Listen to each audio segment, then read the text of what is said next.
Judges chapter 19.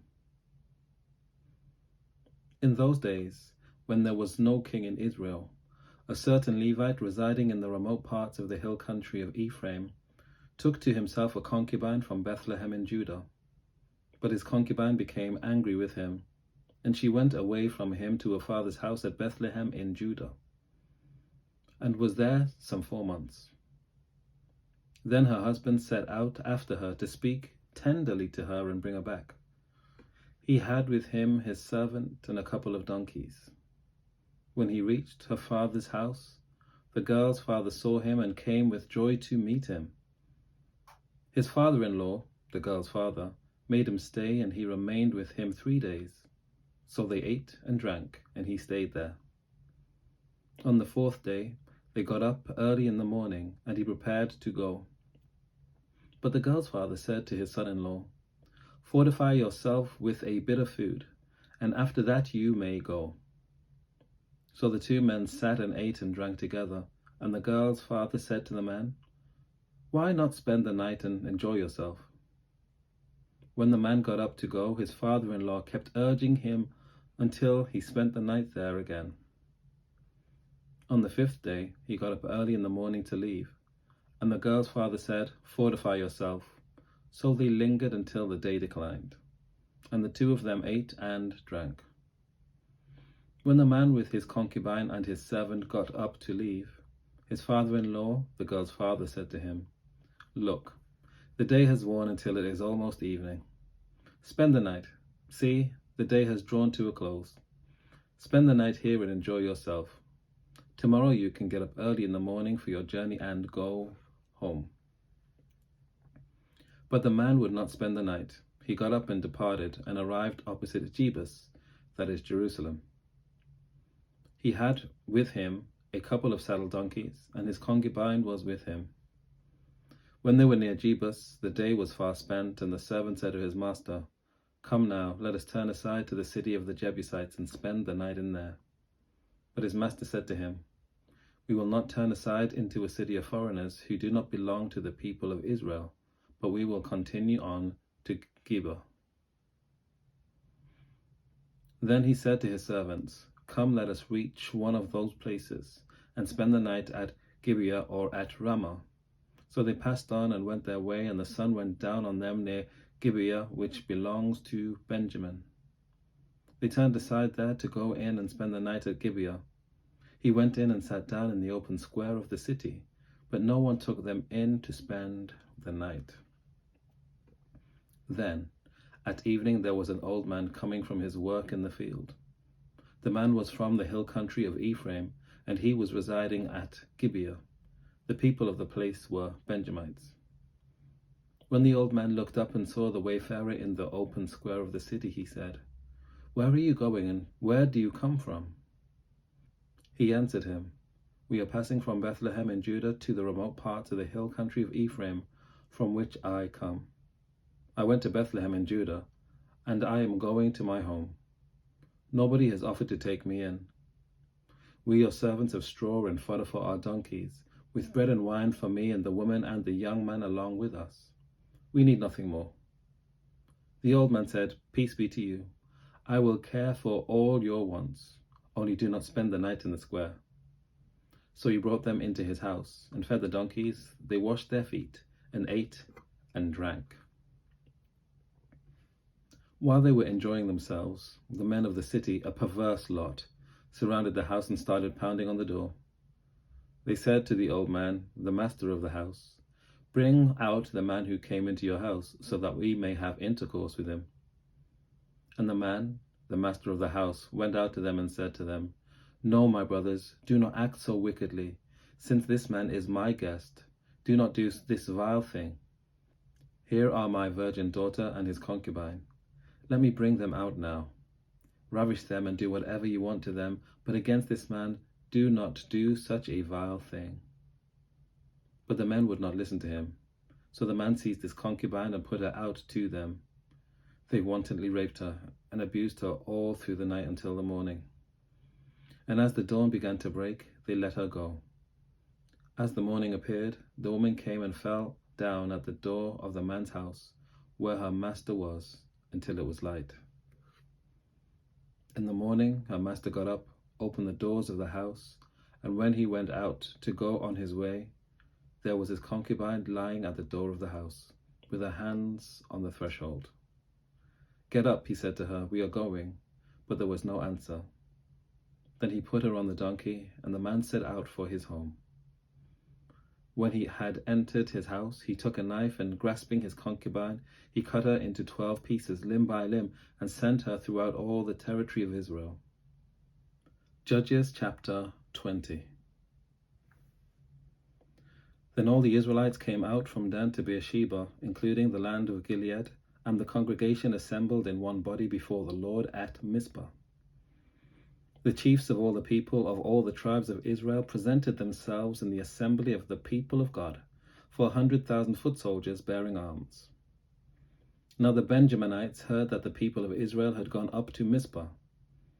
And the Israelites said, "Tell us, how did this criminal act come about?"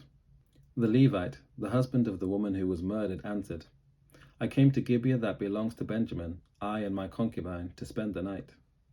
The lords of Gibeah rose up against me and surrounded the house at night. They intended to kill me, and they raped my concubine until she died. Then I took my concubine and cut her into pieces, and sent her throughout the whole extent of Israel's territory, for they have committed a vile outrage in Israel. So now, you Israelites, all of you, give your advice and counsel here." All the people got up as one, saying, "We will not any of us go to our tents, nor will any of us return to our houses.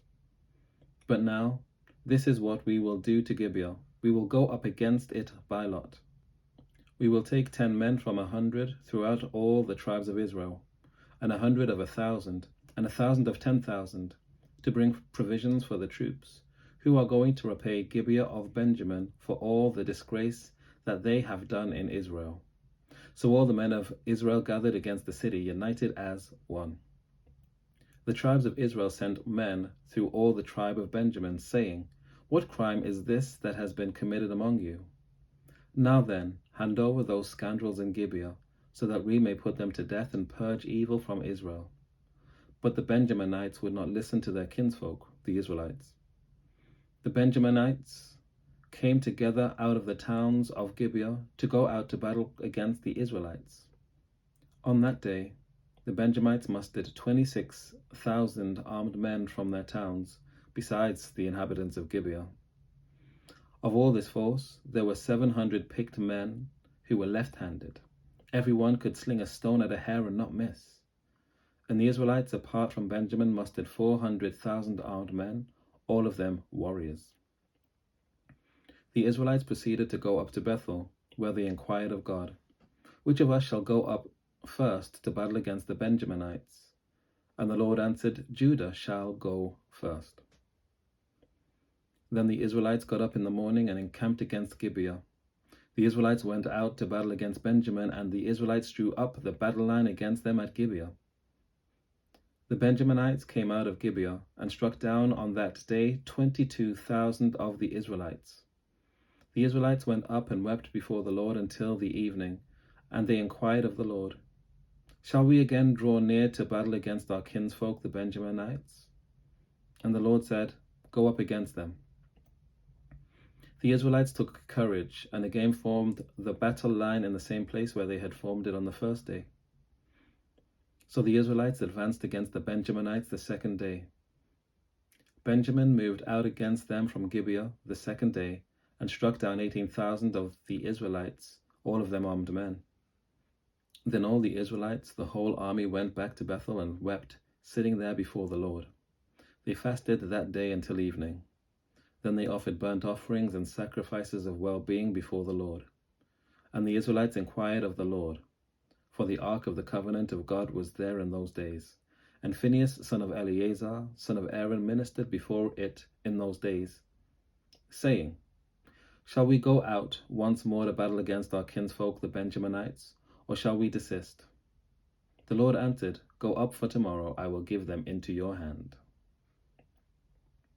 So Israel stationed men in ambush around Gibeah. Then the Israelites went up against the Benjaminites on the third day, and set themselves in array against Gibeah as before. When the Benjaminites went out against the army, they were drawn away from the city. As before, they began to inflict casualties on the troops along the main road, one of which goes up to Bethel and the other to Gibeah, as well as in the open country, killing about 30 men of Israel. The Benjaminites thought, they are being routed before us as previously. But the Israelites said, let us retreat and draw them away from the city towards the road. The main body of the Israelites drew back its battle line to Baal Tamar, while those Israelites who were in ambush rushed out of their place west of Geba. There came against Gibeah 10,000 picked men out of all Israel, and the battle was fierce. But the Benjaminites did not realize that disaster was close upon them. The Lord defeated Benjamin before Israel, and the Israelites destroyed 25,100 men of Benjamin that day, all of them armed. Then the Benjamites saw that they were defeated. The Israelites gave ground to Benjamin because they trusted the troops in ambush that they had stationed against Gibeah. The troops in ambush rushed quickly upon Gibeah. Then they put the whole city to the sword. Now the agreement between the main body of Israel and the men in ambush was that when they sent up a cloud of smoke out of the city, the main body of Israel should turn in battle. But Benjamin had begun to inflict casualties on the Israelites, killing about 30 of them. So they thought, surely they are defeated before us as in the first battle. But when the cloud, a column of smoke, began to rise out of the city, the Benjaminites looked behind them, and there was the whole city going up in smoke toward the sky. Then the main body of Israel turned, and the Benjaminites were dismayed, for they saw that disaster was close upon them. Therefore they turned away from the Israelites in the direction of the wilderness. But the battle overtook them, and those who came out of the city were slaughtering them in between. Cutting down the Benjaminites, they pursued them from Nohah and trod them down as far as a place east of Gibeah. 18,000 Benjaminites fell, all of them courageous fighters. When they turned and fled toward the wilderness to the rock of Rimmon, 5,000 of them were cut down on the main roads, and they were pursued as far as Gidom, and 2,000 of them were slain. So all who fell that day of Benjamin were 25,000 arms-bearing men, all of them courageous fighters. But 600 turned and fled toward the wilderness to the rock of Rimmon, and remained at the rock of Rimmon for 4 months. Meanwhile, the Israelites turned back against the Benjaminites and put them to the sword. The city, the people, the animals, and all that remained, also the remaining towns, they set on fire. Judges chapter 21. Now the Israelites had sworn at Mizpah, not one of us shall give his daughter in marriage to Benjamin. And the people came to Bethel and sat there until evening before God, and they lifted up their voices and wept bitterly. They said, O Lord, the God of Israel, why has it come to pass that today there should be one tribe lacking in Israel? On the next day, the people got up early and built an altar there, and offered burnt offerings and sacrifices of well-being. Then the Israelites said, which of all the tribes of Israel did not come up in the assembly to the Lord? For a solemn oath has been taken concerning whoever did not come up to the Lord to Mizpah, saying, that one shall be put to death. But the Israelites had compassion for Benjamin and their kin, and said, one tribe is cut off from Israel this day. What shall we do for wives for those who are left, since we have sworn by the Lord that we will not give them any of our daughters as wives? Then they said, is there anyone from the tribes of Israel who did not come up to the Lord to Mizpah? It turned out that no one from Jabesh Gilead had come to the camp, to the assembly. For when the roll was called among the people, not one of the inhabitants of Jabesh Gilead was there. So the congregation sent 12,000 soldiers there and commanded them, go, put the inhabitants of Jabesh Gilead to the sword, including the women and the little ones. This is what you shall do. Every male and every woman that has lain with a male you shall devote to destruction. And they found among the inhabitants of Jabesh Gilead 400 young virgins who had never slept with a man, and brought them to the camp at Silo, which is in the land of Canaan. Then the whole congregation sent word to the Benjaminites who were at the rock of Rimmon, and proclaimed peace to them. Benjamin returned at that time, and they gave them the women whom they had saved alive of the women of Jabesh Gilead, but they did not suffice for them. The people had compassion on Benjamin because the Lord had made a breach in the tribes of Israel. So the elders of the congregation said, "What shall we do for wives for those who are left, since there is no women left in Benjamin?" And they said, "There must be heirs for the survivors of Benjamin, in order that a tribe may not be blotted out from Israel. Yet we cannot give any of our daughters to them as wives, for the Israelites had sworn, 'Cursed be anyone who gives a wife to Benjamin.' So they said, 'Look, the yearly festival of the Lord is taking place at Shiloh, which is north of Bethel, on the east of the highway that goes up from Bethel to Shechem, and south of Lebonah.' And they instructed the Benjamites, saying, 'Go and lie in wait in the vineyards, and watch. When the young women of Shiloh come out to dance in the dances, then come out of the vineyards, and each of you carry off a wife for himself from the young women of Shiloh, and go to the land of Benjamin. Then if their fathers or their brothers come to complain to us, we will say, Be generous and allow us to have them, because we did not capture in battle a wife for each man, but neither did you incur guilt by giving your daughters to them.' The Benjaminites did so. They took wives for each of them from the dancers whom they abducted.